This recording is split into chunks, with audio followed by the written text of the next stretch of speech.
So hello everyone, welcome to the very first eShe book club discussion. I'm Aekta Kapoor, I'm the founder and editor of eShe, and I'm thrilled to see so many of you here. So today is our very first book club discussion, and the book of the month is Sonora Jha's Intemperance. It's a novel that asks, what if a 55-year-old woman refused to age quietly and instead threw herself a swayamvar? What if desire didn't diminish with time, but demanded to be celebrated?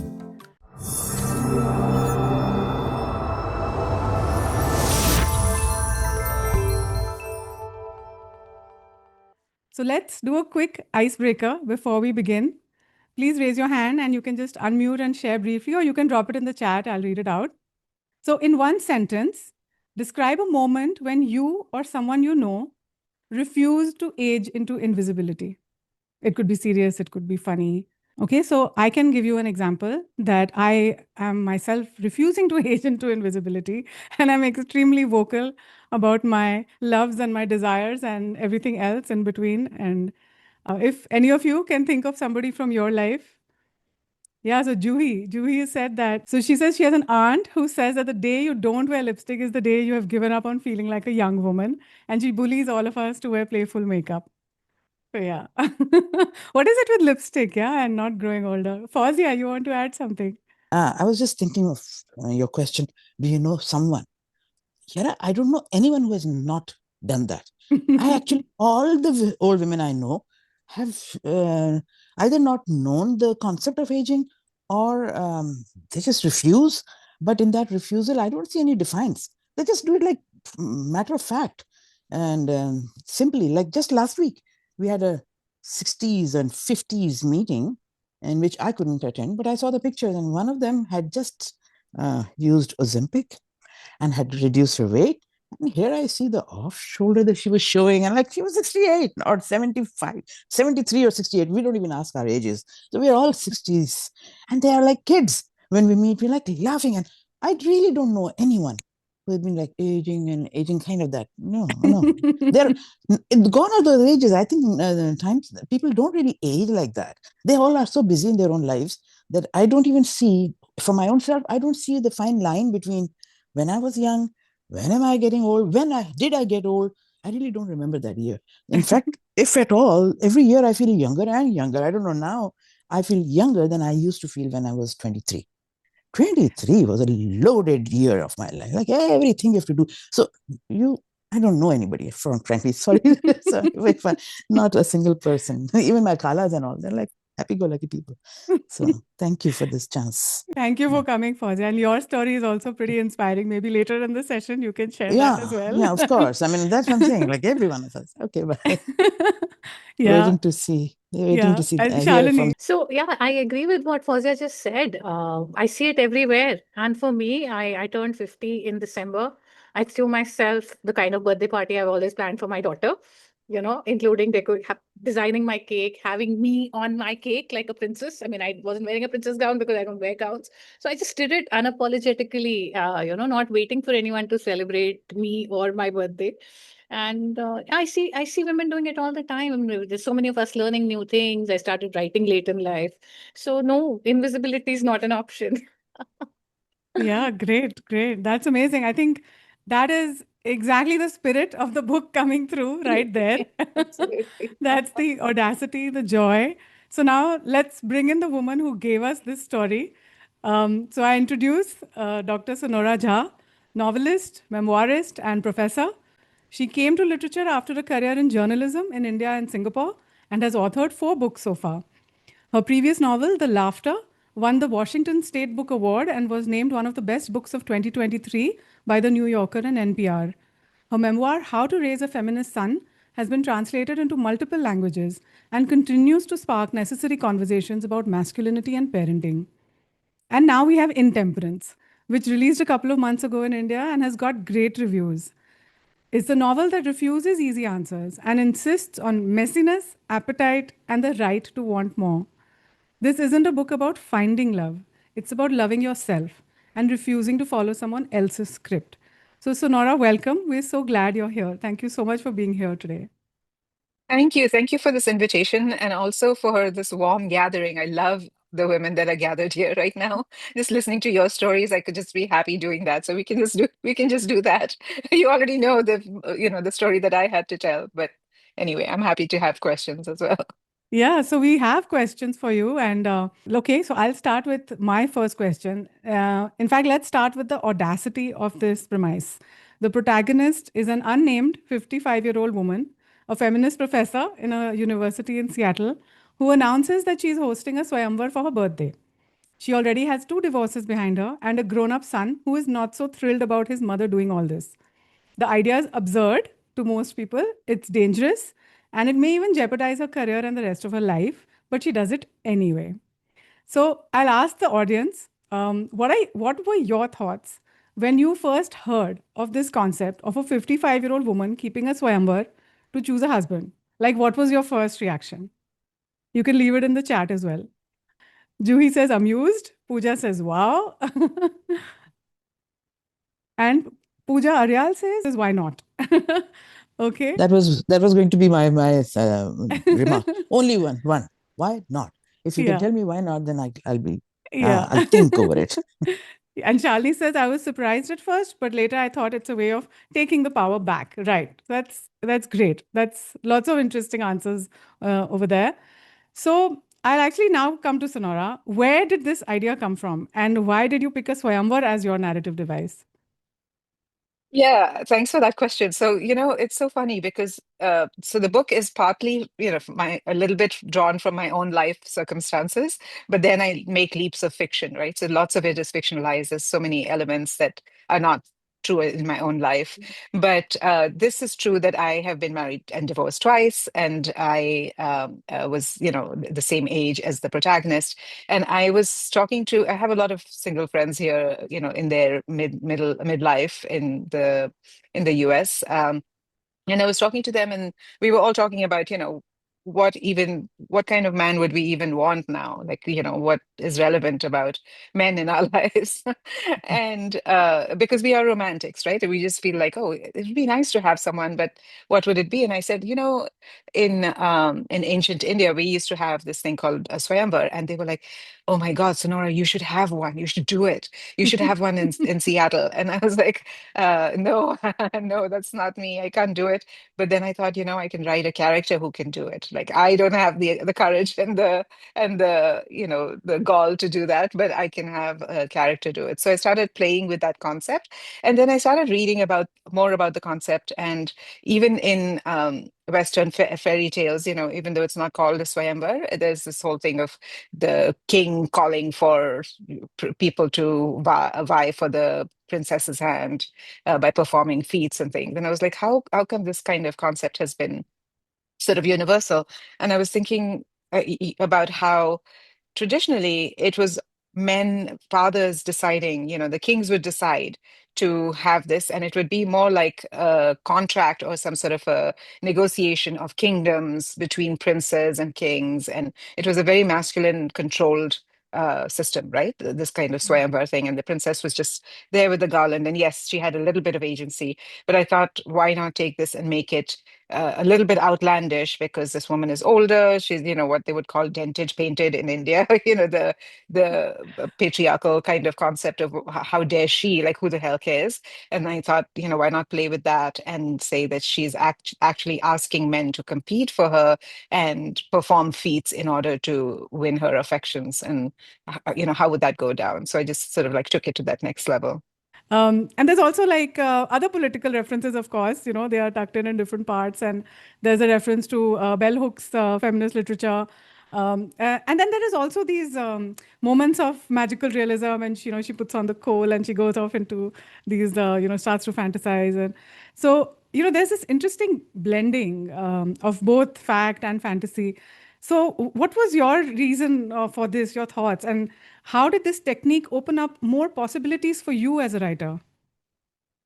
That's such a great question because uh, I just allowed myself, I gave myself permission after permission, When I started to write this, I thought, okay, let's write this scene of her announcing the Swayamvar and what does that mean? And the sort of playful and back and forth with her son, where he's objecting to her doing this and she says, get out of my way, I'm going to do this, right? And and then I started to think of like, oh, let's think of what would all these goddesses and all these princesses from mythology, Hindu mythology, what would they have to say? And so she starts encountering these people who are sort of embodiments of these goddesses, and I just started to enjoy myself. I started to enjoy myself and bring that intellectual thing as well, and then let it sort of be playful. I wanted to, just enjoy the process of discovery in this writing.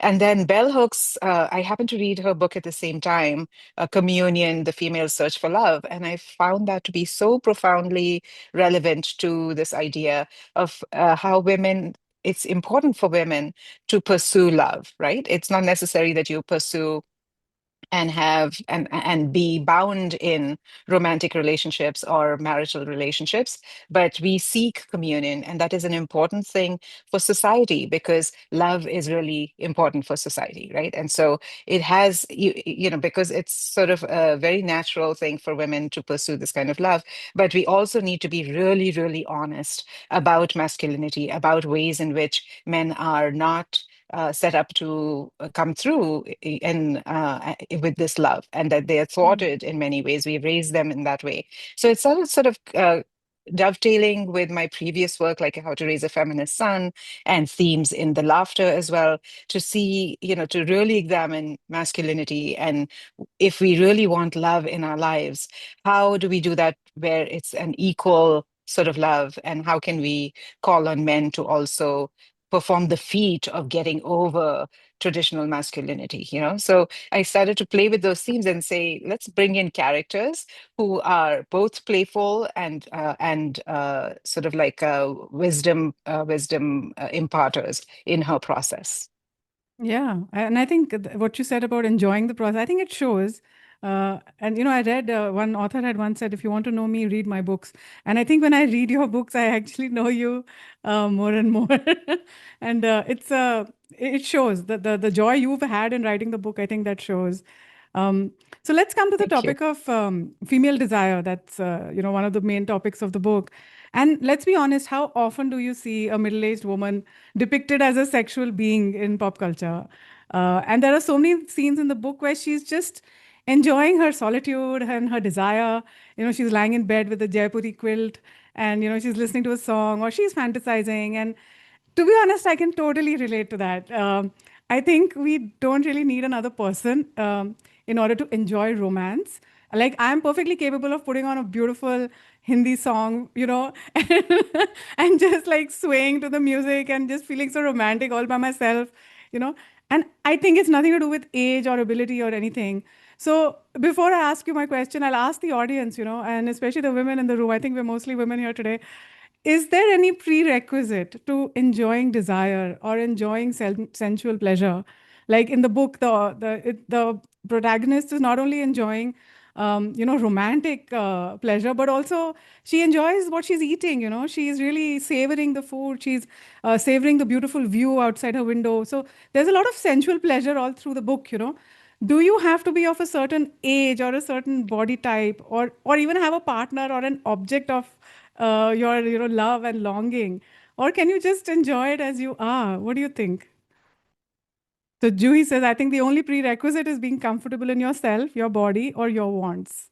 Yeah, I think so too. And I think reading this book really, really teaches you that.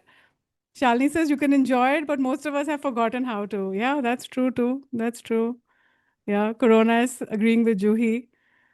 Yeah, so I think, Sonora, what are your thoughts? Does Yeah, desire continue as long as we live? Or if not, what actually comes in the way of our enjoying our female sexual energy as we age? yeah, that's such a great question. And it's also, I'm glad you brought up this thing of solitude and her own sensual pleasures in her solitary moments, right? So I think halfway through the book, there's a chapter on solitude. And I was just thinking of, how important solitude has been to my life. It's been life-changing. Um,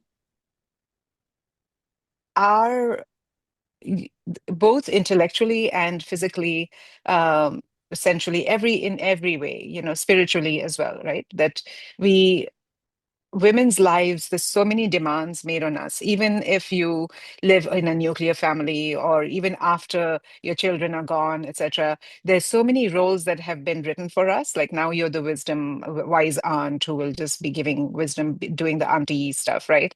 Now you will do this, now you will do that. And I just feel like we have to keep showing up and showing up and showing up. And the sense of relief that I felt during the isolation of the pandemic, I was just thinking about during that time, I was thinking, because I was all alone with my dog. My dog always reminds me, no, you're not alone. I was there with you. And that's why there's a dog in the book as well. But the forced isolation made me realize that even though I was living life on my own terms, I was showing up for, I would go to the gym, I would go to 2 or 3 different things, like get to work, go to social events, like this thing of being relevant only if you are in society, or in, moving in the roles that society demands of you, right? But when those were gone as well, what is left? And I think being able to have thoughts and follow that thoughts to their conclusion without interruption, to their imagination without interruption, having a rich interior life, it cultivates sensuality, cultivates the sense of like knowing your body, because of course we will explore our bodies in our solitude as well, right? And explore pleasure. And so letting yourself have that time, demanding it, creating it, cultivating your own likes and dislikes, learning about yourself, I think you show up as a better person. I feel so much more present now to my friends. I feel present to what's happening with other people. I feel less selfish the more I am selfish. The more I nurture myself, the more I give to others. So I think it's not even solitude for its own sake ends up being a seed for something so much richer in a woman's life. And I Mm, mean, in people's lives, but because women are deprived of it, or mm. women think that it's not something, it's like it's loneliness, right? Like someone may cast it as loneliness. When I think back to when I was 23 and getting married for the first time, if you had told me that I had accidents and, surgeries and single mom and twice divorced, oh my God, I would have said, I don't want this life, please, please, I don't want this life. But to be at this point and look back and say, oh my God, I could tell that 23-year-old that no, this life is going to be amazing and you're going to be alone and you're going to be happy, and spread that word. Like, I just want to spread the word and tell 20-year-olds that seek it out, seek out solitude, because it's such a rich place and you show up, and then there's so much love, all kinds of love. I love that explosion of red hearts that happened just now. I think we're all feeling that love, and I completely identify with everything you've said. There have been very few solitude moments in my life, but in those moments, I think I've truly learned to love myself, and that really translates in how much more love I'm able to give others. But what about the second part of the question? What comes in the way of our enjoying our female sexual energy as we age? Yeah, I mean, I think because we are not, we're supposed to be not, we're told that this is over now because our relevance was in being producers of children, right? Like being sexually active, being desirable for a man's pleasure or for the pleasure of others, right? And then our children are grown, they have their sexual lives, they have their, they're doing, they're playing those roles now. And we have, maybe daughters-in-law or younger women around us who are center stage, and all of media, all of Bollywood, Hollywood, all of that celebrates and shows us the vitality of youth, right?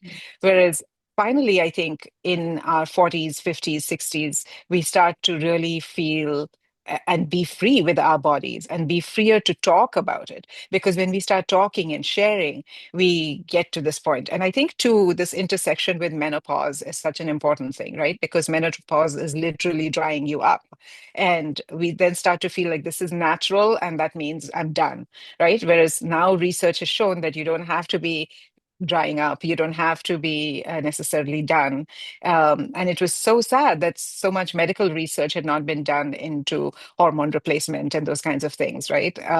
That this intersection of medicine and research into our bodies post menopause is this intersection with our desire, with our discovery of our sensuality and our sexuality is such an important one, because I think this generation of women is realizing and discovering that there is something beyond. And we are able to speak to the men in our lives, and I'm talking about heterosexual women and their relationships with men, that we're able to ask them for what we want, because we now know what we want and we have the time and we maybe have some space in order to discover those things. So, okay, so I'll come to my next question. Not only is your protagonist an older woman, but she also has a disability due to polio in her childhood. So that's considered, quote unquote, undesirable in the marriage market. And she also describes her life growing up with that disability in India, where, she faces humiliation and harassment. At the same time, there are also these scenes of gay and intercaste love. And then there's that beautiful trans person. And I feel there's a bit of activism in all these portrayals. So it's like you're trying to say, or rather, you're trying to show how Brahminical patriarchy harms everyone, not just, Yes. So do you think things are getting better or worse? I mean, I think they're both, right? Like, because when they start to get better, then the death throes of patriarchy sort of lash out, right? Because they have to try and stem it. So we take 3 steps forward and 1 step back, and the 1 step back feels like huge, right? Like it's a gash on us. Look at in India. I'm living in the US, but of course my heart, responds to everything that happens in India, and there's a rise in anti-Dalit sentiment, and also lashing out against Dalits in India right now, and crimes against them. And so I think this was very important for me to explore, because I grew up in a Brahmin household, and I had polio. And I did some research for this book into the intersections of casteism and disability, the prejudice against disability in India. And there was definitely a theme of like where upper caste people believe that disability is impure, just like lower caste people, and that we should not be touched by that. And so I do feel like in my upbringing, I felt a little bit outside, even though I know my parents tried their best, but I felt like there was something that it was almost like I had let the family down in a way by having this disability. And this was important for me to explore, because I feel like women in general, whether disabled or not, in the Brahminical patriarchy, are the first ones, right? Brahmin women are the first ones oppressed in the household, right? We are serving the Brahmin male in the same way as in America and in Western cultures, white women are serving the white male and having this pact with patriarchy and saying, yes, I will serve you, give me the benefits of serving you, right? So the women enjoy the benefits of this, and they're the first ones to then be oppressed from it, right? And so if they stand up, then that will trickle down. If you want to stand in solidarity with Dalits, if you want to like first clean up your own homes, right? First, make sure that you are not being oppressed, because you see your own oppression, and then that will change society. So instead of saying, oh, I'm working for the betterment of Dalit people, first, like, look at how you are being oppressed. And I think that was really important. That's where the cousin character, I had the cousin character sort of like tell her why she needs to, be a little more decent and make better choices, because that's the voice of the patriarchy. So you wanted to definitely bring those threads in. And, Yeah. what seems like activism, in my life, I have trans friends and I have queer friends and everything. And I just felt like they are so natural, and they have been so important as I made these choices, right? I'm estranged from my family for making difficult choices. And my queer friends were the ones that I found comfort with, because they would talk to me. They have had family estrangements because of the choices they've made. And I felt like more than, say, my Hindu married women friends who are the good women, right? And they say, no, we have good relationships with our family. I don't know. I don't know why. Like, maybe your family is. And I said, no, make difficult choices and then see how your family reacts. Even the best of families find it very difficult. You're allowed one or two mistakes, but beyond that, you break too many rules, you're out, right? You're not worthy of the protections offered to good girls, right? Good women who are doing their thing. So I think it what feels like activism is just actually a reflection of reality in so many lives, right? Like there are queer friends that show up, there are trans people that show up, and it feels like activism because these stories are not told. And the queer story that I set in Bihar was because, of course, there have been queer people and gay loves in Bihar. We won't know those stories. And so I'm just trying to make visible something that may have happened. And it's fiction, right? That part is fictionalized and it's a fictional love story. But I'm sure there were these relationships. So it was just important for me to reflect reality. And it's sad, right? Like in our lives that comes across as activism because the stories are so invisible and the Yeah. people are so invisible. Yeah. No, I think because it's also because, like you said, the people that who are in your life are probably, uh, you know, um, in the Indian context, like I have gay friends, and they tell me there's still a lot of casteism even amongst the gay community. Yeah. So there is a hierarchy even there. So I think there's casteism is something that's so entrenched in the culture, even if on the surface you may be speaking out about other aspects of your life, but there's still these inbuilt biases in the relationships, even Yeah. within those communities. So, okay, so what strikes the reader about the whole decision to hold a Swayamvar is that the protagonist knows how this looks, and she still does it publicly. She could have just dated. Like my thought was like she can just date, right? Try a few people, right? But she refuses to be invisible, which I think is the thread that runs through the book. Um, but what does she actually gain by making this a spectacle? In fact, she has so much to lose. She's trolled so badly, and people are criticizing her. She's abused. So when you were writing this, what was your learning about femininity or being desirable about being a woman who is being public about her desires? Yeah, I think what she's doing is also shedding something, right? That she's shedding these ideas of like she's trying to play with danger, I think, and say, I'm going to do this. There's a recklessness, right? We all know this. This comes with menopause. There's a recklessness that comes with that. And she's embracing that recklessness. Like she's like, oh no, I'm a respected academic and I've written about, it's all this feminist literature and I'm known as a feminist sociologist. And this feels like a weird thing. And also like there's so much of anti-marriage sentiment right now, right? So she's also taking the risk of alienating people who feel like, why would a woman need marriage? And she says, no, but I'm kind of romantic and I just kind of want this. And so uh, the ability to be complicated and messy, as you said earlier too, right? Just bring the mess of womanhood, messiness of not subscribing to one or the other way of being, right? Like early on when women, we were talking about lipstick as we started, right? Early on in feminism, the first wave, second wave, like there was this thing of like, oh, if you're putting on makeup and you are trying to look desirable, you're not a feminist, right? And so I think bringing all the mess of messiness and saying I'm not going to subscribe to one particular thing, and her taking risks and saying I'm going to try and do this. Yes, she could date, and she says she has, and it's just such a depressing process that I'm going to completely take this agency and say, show me what you've got, show me what you've got, and I will decide, and I will make you do these things, and then I will may or may not pick someone, right? I think there's a sense of a public recklessness that she embraces and then gives permission to others to follow. Yeah, I think that's great. That's really fun. I think Sarita and I were talking before this meeting, and she was like, I think that's a great idea. We should all get to do Swayambars. It's sounds like such fun. So thanks for answering my questions. And now I'd like to open it up to the audience. I've hogged you for a long time. And there have been a few comments, so I'm going to quickly leave them out. Anita said, I think one has to be honest with our needs, and yes, another person is not necessarily needed. Everyday rituals of living as a single person or married, following passions, writing, dancing, etc., are part of one's romance with oneself besides sexuality. Way to go.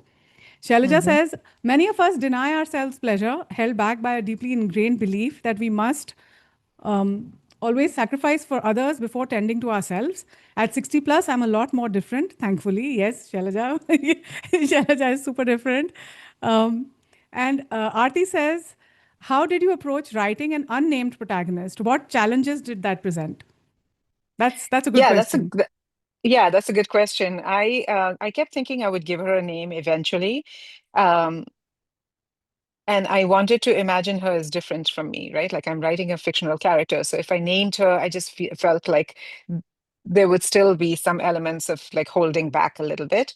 And I thought I'll name her later. And then I realized actually she doesn't need a name in order for any woman to see herself in this as this protagonist. I didn't want to give her a name that would characterize where she came from, what is her lineage, et cetera, et cetera, you know? So it didn't, there were moments where I felt like, oh, she needs a name because someone is trying to address her or call out to her or something. And I just felt like I'll just not do that and just, go on with it. And I kept thinking, should I just call her the bride? And then I felt like, no, because then that becomes the central identity. She's being more than a bride in this book. So I started to play with the idea of how do I make it past these limiting things in the book, in the story. Okay, so Shalini has a question. Go ahead. Thank you so much for this lovely conversation. So, I just wanted to say something about the recklessness first. I think that recklessness comes from a space of, we've spent all our lives doing exactly what we were supposed to, and what did that give us, right? So, I think we rebel in these little ways, at least I do, okay, why not, as you said. And so, for me, that's the essence that came through. My question, Sonora, is how did you decide the tasks that you laid out for the people competing in the swimwear? So that's what I really am curious about. Yeah, it's so funny because I kept writing the book, I kept writing chapter after chapter, and I had no idea what the task was going to be. I had no idea what the feats were going to be. And I felt like I was writing toward that. And as each character emerged and their stories emerged, I felt like, what would this character, what would the wedding planner, the documentary filmmaker, the man who comes to meet her and say, like, don't parade men like that. All of them, like, what would they want, and then how does that intersect with her desires as well, and then also the unknown quality of it as well. So she says, like, something I should just discover as well. So I think in the end, where, I don't, without giving away the end, in the end it just ends up being like throwing the garland up into the sky, and just like a sense of also surprise, or just not knowing the uncertainty. Also, you embrace the uncertainty as well, that even though you have everything set up and you have um, these feats set up, that the feat is not what is being performed, right? Like the kayak Yeah. round, like it's what's under the way of performing the feat. What is it telling you about men? And in that, men are also learning what is about themselves, hopefully, right? Like as they perform the feat, like why did this person go ahead to the next round? Because the feat that you were performing was not the feat that I was looking for, right? So I think there's that playfulness as well, which also angers some of the men and shows her what that man is about. So I think that just started coming to me, as I learned more going through writing the chapters. I Lovely. think Thank you. that's lovely. And I think that completely answers Isha's question that when you were writing the book, did you know from the beginning how the Swayamvar would end? Or did you just go along with the process writing and did the ending surprise you? So yeah, it's a beautiful process. I really enjoyed it. And, I could sort of like take a guess, where she's going with this, and who she's going to choose. But it was a very cute and very satisfying ending also. So Juhi has Thank you. asked a question. How did you anticipate the idea of a Swayamvar? How did you anticipate that it would translate to an American audience who has grown up on The Bachelorette? And like you said, your friends were quite enthusiastic. Yeah, I didn't know how it would go down. And I also didn't want it to seem like this exotic, weird thing in Indian culture and stuff. And so I have never watched The Bachelorette, and I feel like maybe I should watch it now. But my agent and others told me of this. Oh, it's sort of like The Bachelorette but different. And I was like, oh, that's great, because then I don't have to it's not completely alien to an American readership. The other thing is that I don't think of the readership as much. I think of myself as the reader, or so that helps, because I'm not writing something for the American gaze, right? I'm not looking for whether Americans are going to understand it or not. And I think with earlier books as well, like The Laughter, for an Indian American woman to be writing in the voice of a white man entirely from his point of view in his first person voice, from his gaze on a South Asian Muslim woman, that would also be weird. And I felt like, yeah, it could mess with a little bit with the reader's expectations of what I should be writing, right? And so I think part of it is that enjoyment of that defiance of not speaking, not writing what is expected of me. So not playing up the Swayamvar as an exotic sort of look at this strange Indian thing that we do was important to me. So I think I just felt like they understand it or not, they embrace it or not. And I think I've been pleasantly surprised by how people have understood it and said, like, yeah, we're on board with this. Hmm. I think that kind of goes with the next comment, which is from Corona. I felt Swayamvar was an outlet to her suppressed inner child, yet challenges the society that always treated her like a woman of no self-worth. It's not only about sexuality, it's a lot more about being true to yourself. So I think, yeah, that's nice. She really does love herself a lot, which comes out actually in the end when, so there are these 2, 3 parts in the book where I was crying. And in one of those parts is when Paul tells her that, you actually do love yourself, and it just kind of hits you because the whole book, you're listening to her, you're listening to other people's way of perceiving her in a sense. And at the end, you understand that actually she is okay completely with herself, and it's very beautiful. It's like a kind of, you understand how much she has healed. Like, after the 2 years of healing she goes through after her second divorce. And, you really understand she's done so much self work on herself that she's able to even love the people who have quote unquote betrayed her. I don't want to give away the story, but so you kind of you kind of get it in that moment. So that was one of the moments where I cried because I was like, okay, so she's really healed. She's not doing anything from trying to prove anything to anyone. It's a genuine kind of expression of her self love. That was these Absolutely. 2, 3 moments at the end that I was very emotional. Um, Anisha says the novel has received rave reviews. What responses have surprised you? What conversations are readers having that you hoped for and didn't anticipate? Exactly everything that's in this book club meeting, right? Like, it's so nice to hear.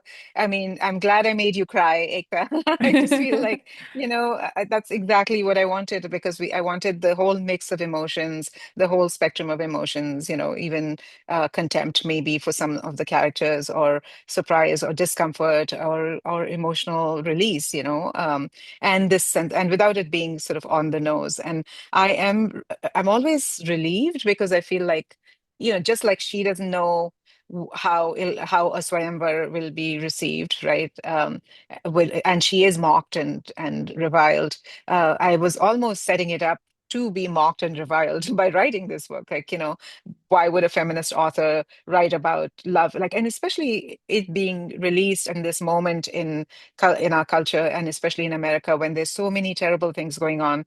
Instead of writing a book about something important and political, which I do, right? I'm writing a book about love. I'm writing really a love story, and there's that being released in the world. So I was a little bit cautious, or a little bit apprehensive about how it would be received in a time when so many horrible things are going on. And so I was pleasantly surprised that, yeah, we actually want love stories. Why aren't we writing more love stories that are different kinds of love stories? And we actually want to, which goes back to bell Hooks's uh, uh, theory, right? That, or desire herself, that if we embrace love, it shows up in different ways. I love the world, and that's why I want to change it, because I believe that it's capable of so much more. Just today, there's this news of America, Yeah.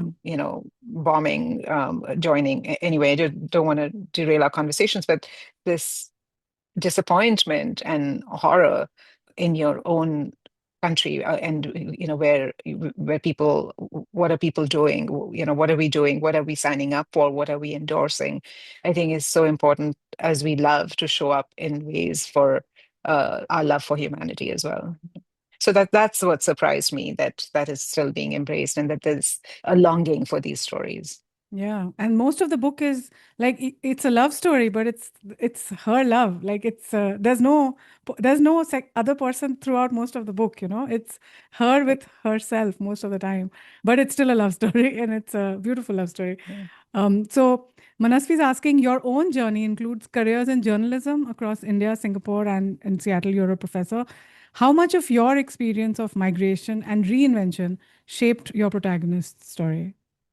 A lot of it, right? Like I think the fact that she had to build a life entirely, I moved here with my son as a single mom, and they had to build a whole new life, even though my life in India was fine. I didn't leave India in order to seek a better life in the US. It had a very unconventional migration story, and I wanted to show the unconventional immigrant Indian woman, because we have so much of like the intergenerational stories of migration of immigrants here, and how which are beautiful and important. Jhumpa Lahiri, for instance, is one of my favorite writers. She writes beautifully about the migration experience. But I also wanted to show a different kind of migration and expand our notions of ways in which people build their lives in different lands. And because my story is unusual with that, I wanted to represent that as well. That with her and her second husband, and building this life, and then letting go of that life as well, and then being in this state of rebuilding all over again. So yeah, a lot of my own story has shaped that part of the protagonist story. What I found interesting, is that there are many places you haven't translated the words. And to be honest, even as a publisher on eShe, I've noticed as I'm going along, I'm no longer giving translation for each and everything. Like, do you think this is like how we as South Asians are kind of putting our foot down and saying, look, we belong here too. We belong in the English language as well. Absolutely. I was just like, let me just keep doing this. And if the editor says I need to change it, I can have that conversation. My editor is an Indian American and was born and raised here in the US. And, he was totally fine with it. And he didn't ask me to change anything and say, give some sort of a list. We Google it, right? Like we grew up, we didn't even have Google. We are trying to figure out, reading Enid Blyton and things like, what's a scone? What is this and what is that, right?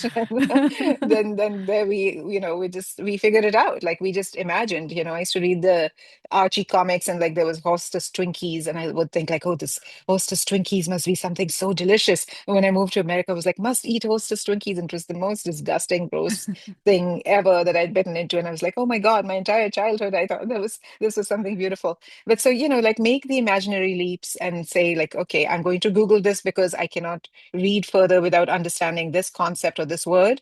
Go Google it and come back to the book. Or otherwise, just keep imagining your way through it and moving on, and like just having a sense of what it might be. Yeah. I think Fauzia has a comment as well. Using South Asian words determines the target reader specifically, since the South Asians relate to it thoroughly. And I enjoy reading the Minglish language more than pure English. The rest may do as Sonora suggested. Okay. Yeah. So yes, so I'll come to you, Sonora. Before we end, what do you hope readers take away from Intemperance? And what question do you hope that they will sit with after they close the book?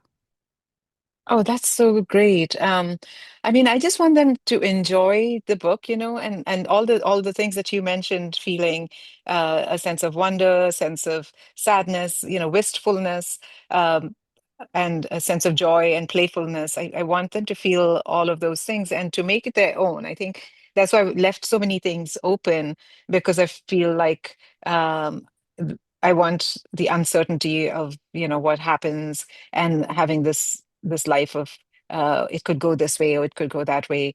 What have a sense of wonder about different things, like people of different genders, to be able to apply it to their own lives and think about the sense of mystery in your own life.